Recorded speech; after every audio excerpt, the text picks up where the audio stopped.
I'm really excited to be really getting into some of these questions and conversations, and I'm really glad you guys can make it. So we're going to introduce ourselves, and we're going to go straight into it.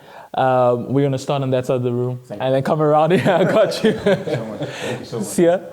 Sia Voya Siwali. I am student / businessman Nice. / struggling writer and musician. Yeah. I wouldn't say struggling though. Much love. Nice. How's it, guys? My name is Jack. I'm an artist. That's it. Nice. Sweet. Hey guys, I am Garabo. I am a student / I guess NPO director / a couple of other things merged into one. But yeah, that's me. It's really great man.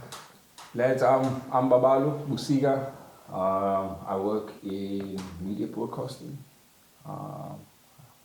Great. I don't know how to bring my CV. I mean, always helps when you're introducing yourself. Yeah, Right. yeah, I work in media broadcasting.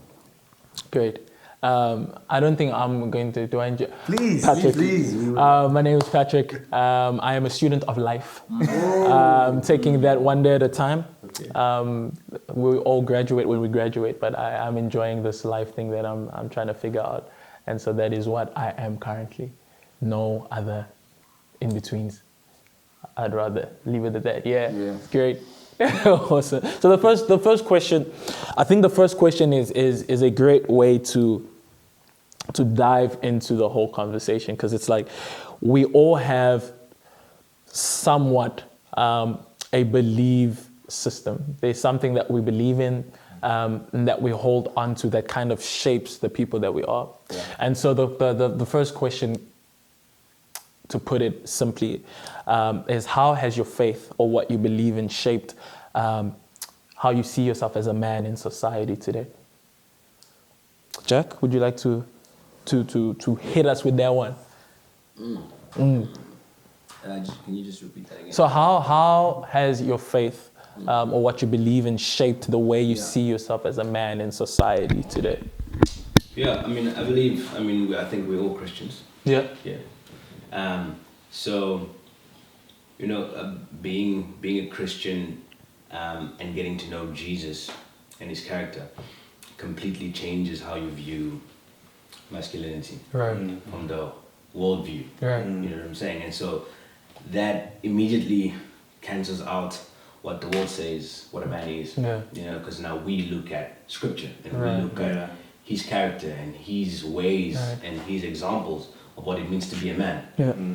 And so I think it's definitely been positive all the way. Everything changes about you, the way you respond. For instance, the way you respond to females, the way you respond to adults, and the way you speak completely changes. Yeah. You are no longer speaking from a perspective of where you almost have no accountability and you have no responsibility of your actions, but now you have an understanding that God has called you to better and more as a man and as a leader. You know what I'm saying? And because God has given the authority and the power for males to lead, and I was actually speaking to my friends the other day, and I was saying, you know what, things will never change, and it's always great for us to push women empowerment, which is great. Yeah. But on a biblical worldview, we need to understand that unless men change, certain things will just never stop happening. You know what I'm saying? Because that responsibility and that power, that authority has been given to men. It's our responsibility. Yeah, 100%. You know what I'm saying? And so I think when we start to understand it, we get the picture. Like, man, it's different. We need to come to the feet of Jesus. You know what I'm saying? We need to take up the groom's position to treat the bride better. You know what I'm saying? And so especially my perspective completely changed. And with that exact example of, like, Jesus being the groom and being the groom and the bride, the church is the bride, and how he's treated the church, his people, is how we should be, and is how I'm seeking to be right now as a changed man, I guess, as a new creature in Christ. So yeah, that's how it has impacted me. Knowing now I understand. You know, when things go wrong, Yeah. it's on me. Great. It's on me. Yeah.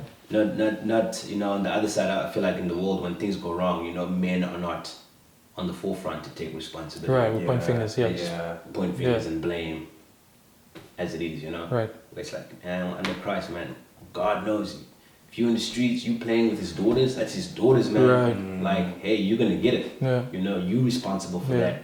You're responsible of leading those girls astray. You're Yeah. responsible of leading your friends astray. Yeah. You know, so it's on you, and that is the impact that I have right now. Yeah, that like I think the one thing that you kind of said that I think has been ringing, the concept of being groom is like if you understand the responsibility attached to being a groom, it's kind of like sheesh, like you know what I'm saying? Like no one wants to go into a marriage and kind of be like this is just it's whatever. It's like there's responsibilities that come to not only to the bride but like to your kids, to the people you let into your house. It's like there's so much that you're building into the moment you decide to be a groom. And I think the moment you can somewhat understand that the same way Jesus decided to be the groom for the church, our responsibility somewhat to be the groom, yes, for our spouse and but like for the world, like there's a responsibility for us to have that same type of love and affection, I guess, in some way. But anyways, let's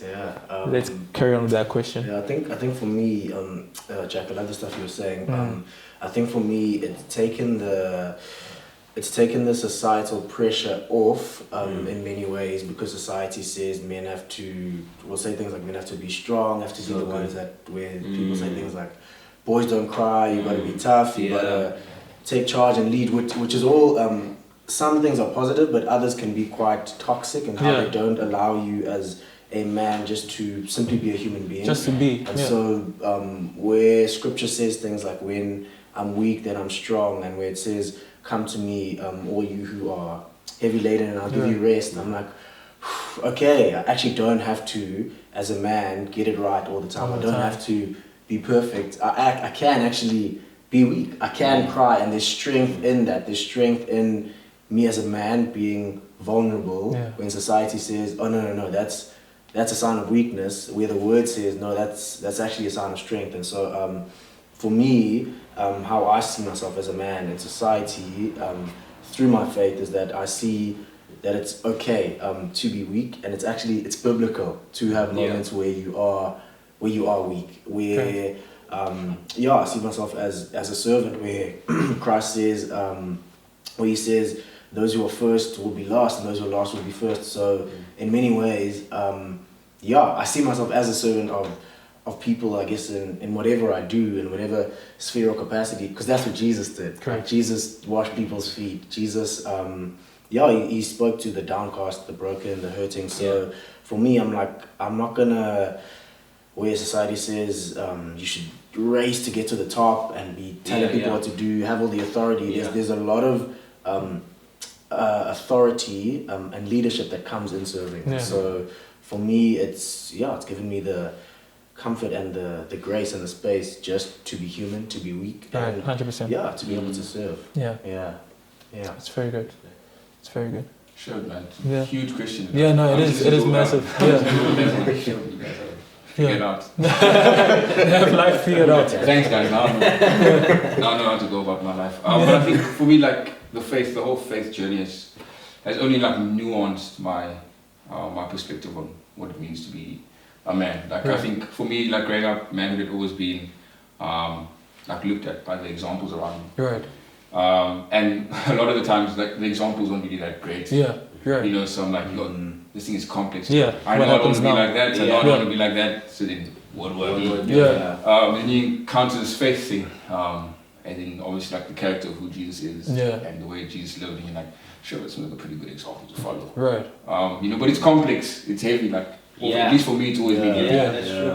So I think what my faith did, it definitely it located me. You know, like I'm like, okay, Jesus lived in a particular context. I'm like, okay, Jesus, then how do I embody you in where I'm at? You know, like the spaces I'm in are very complex. You know, there's faith, there's people who don't necessarily believe, there's poverty, there's all the all my world seems so messy. Yeah. You know, so I think for me, my masculinity has always been like a response to necessity, you know, to what's needed, to the Correct. people around me. Because I was like, okay, the men around me aren't necessarily helping the Yeah. situation. Right. They aren't responding, or they timid, or they, you know. So I'm like, okay, who I am, you know, I feel like I find a great sense of who I am, or what I'm created to be, Yeah. in how I respond to the mess that is around me. Right. And I think the character of Christ kind of just made that even better. You know, it centered me. I was like, okay, I'm centered by this character of who Jesus is and how Jesus lived. And I always draw to that to make sense of where I'm at. Great. It helps me navigate really. And yeah, I think it's that journey. Like I still don't have it figured out. Yeah. Like, you know, just what does it mean to be a man right now? Right. I think inherently, I think I'm a man. Like that's where I'm categorized in this world. You know? Right. Like you're a man. There's that expectation. But when I look to my faith, I'm like, okay, Jesus, how do I be a man right now, today, Great. tomorrow? You know, when I'm a father. Yeah. To my little sister right now, to my nephews, to my cousins. So it's always that complex wrestling. Yeah. Yeah. How do I respond? Alright. So yeah, I think that's where I'm at right now. That's very good. Sure. That is very good. Sia? I think everyone has said a bit of what I have. Yeah. But I think for me, specifically, it's having been given gifts by God and then distributing that within my community, within my family, Yeah. and being of service with my gifts, Yeah. what God has placed in my heart. I think Great. it's who I am as a man. Yeah. He's given me responsibility, as you said, to act with what I have, with what I don't have, with who I am, with who I'll become, Right. and that's growth in my community, with who I know and the people that. Yeah. Yeah. So I think that one is a very important one. It's like establishing what you have, who you are, and then seeing how you can use that to help others and take care of others. Also putting your hand to the plow. I think that's also a very important thing. It's like, as a man, I intrinsically have a responsibility to people. I have a responsibility to love on people, take care of people. But there's something that you mentioned, Garabo, and I think it's kind of for most part, I feel like it's always been a bit of an awkward one to navigate around or amongst men, just because I feel like that's not our natural habitat. And so when things like, you always need to be strong and you can't cry and you can't, that's the natural, like, that's the natural posture of a man, you know what I'm saying? Yeah. Not saying it's healthy, but that's just how we naturally do things. And so how do you think we can create those safe spaces? Because I feel like those spaces don't really exist. It's not natural for us to be like,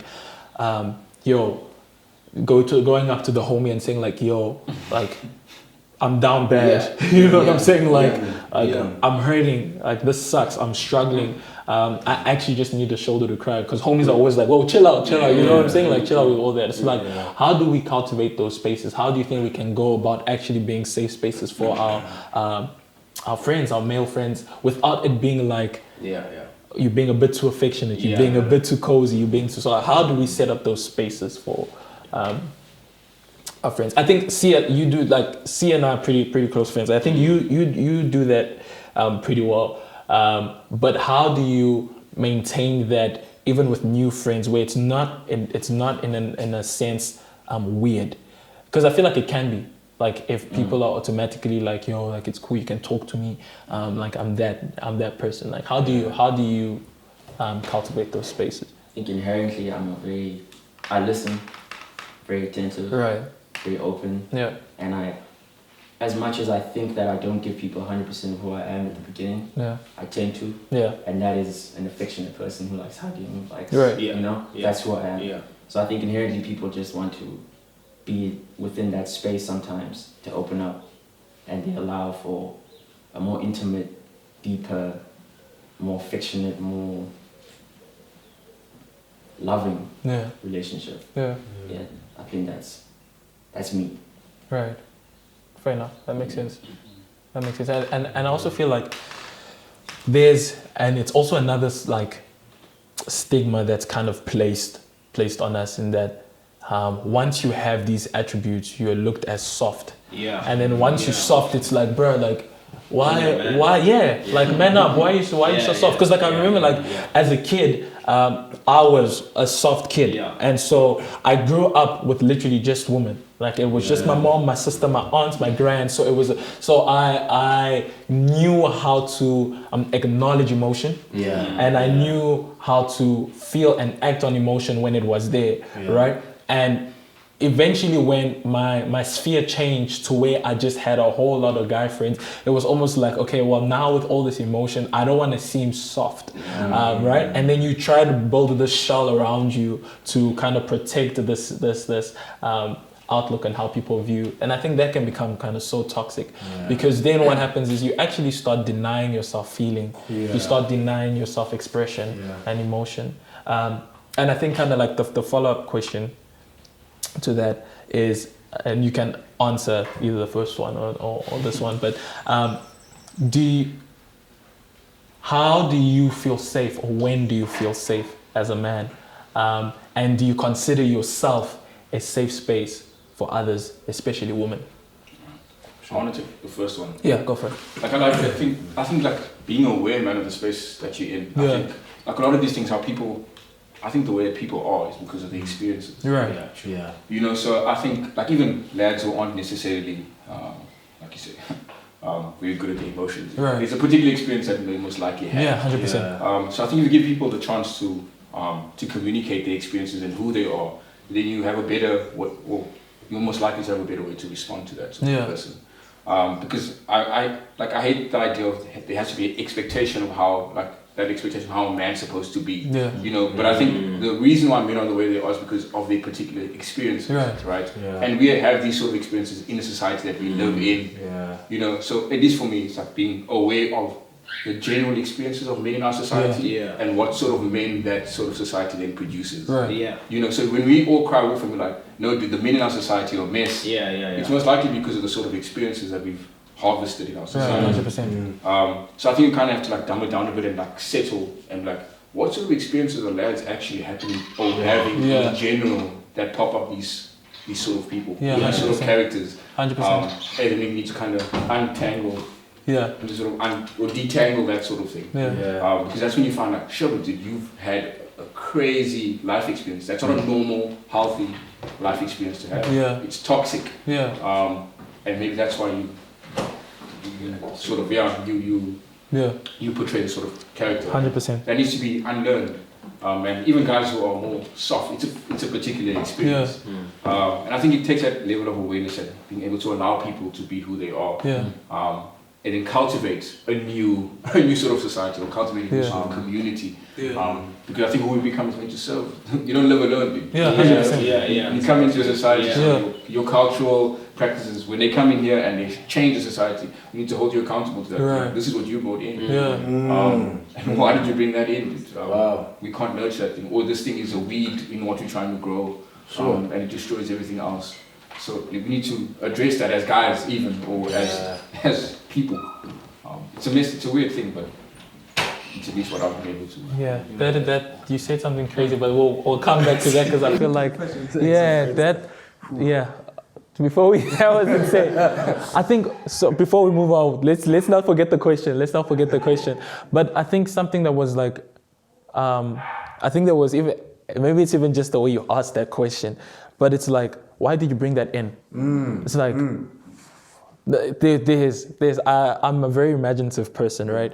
And so I immediately imagine just like, and that was like the perfect picture of accountability, because like we're trying to build something, and you've just brought something in that like it's messing with what you say. It's like, why did you bring that in? Like, it's not making sense. And I think that level of accountability will literally change the way we do everything. And it's not even just like you doing the wrong stuff and we're like, okay, why did you bring that? But it's like you're not feeling, why did you bring that in? Or you're not expressing, why did you bring that in? Or you're not listening, why did you bring that in? So it's like just realizing that is such an important thing. Also a big part of it is like you have to recognize that you do bring something in. You know, like some people feel like they don't bring anything to the table. 100%. And you can't hold the person like accountable because they But I think you have to have that sense that you are here, like you are present, and you are. I mean, we talk about this idea of like being image bearers. You're also created in the image of Christ. Right. You know, but that's a positive reinforcement. Yeah. Yes. But then there's also the negative where people don't have that sense. Right. Like I'm not here actually, so I'm not acknowledged here. Deeper. So I don't bring anything in. Yeah, very good. But like if we were to start with that sense that everyone's already bringing something to the table, Exactly. then we can take accountability on who brought what and what Very they bring, good. from gifts to traumas. Very you know? good. Yeah, so that Oh my sort of gosh. thing. Yeah, and whether you're aware of it or not. Yeah. Because then it's not an issue in terms of whether you're bringing something in or not, because you are. You're bringing it It's regardless. It's a self-awareness issue about, okay, not being aware enough of who you are, having reflected enough on your experiences, Right. and how those influence the way you do life, and then the way that other people are affected Right. by the way that you do stuff. And so I think in that sense, for people who say they don't bring anything in, it's a self-awareness / self-reflective issue that they might not have taken time to do. Again, maybe because of, for example, past traumas where they tried to reflect on things with people and people told they shut them down or they told them not to do that. So I love that. I think in terms of the first question about safe spaces, for me, a safe space represents a place where you allow somebody simply just to be judgment-free, to come with whatever it is that they can come with, and to say whatever it is that they want to say, regardless of the way that you feel or your perspectives on things. It's allowing somebody the room simply just to be, where they don't have to put up fake pretenses or facades. And I love what Sia was saying in terms of just being a loving person, just being open and also quite affectionate. Because I'm somewhat the same when it's people that I'm very close with. Like I love hugs. I love especially my guy friends. But it takes a bit of a while to get to that place because of. You don't know, people might be like, whoa, this too touchy, but I think, that helps a lot with people being able to just be themselves. But and we've probably all kind of experienced it where, for example, when you don't know somebody and you're almost trying to project a certain version of who you are to that person, because you're trying to suss each other out, but then there comes a point in a friendship or in any relationship where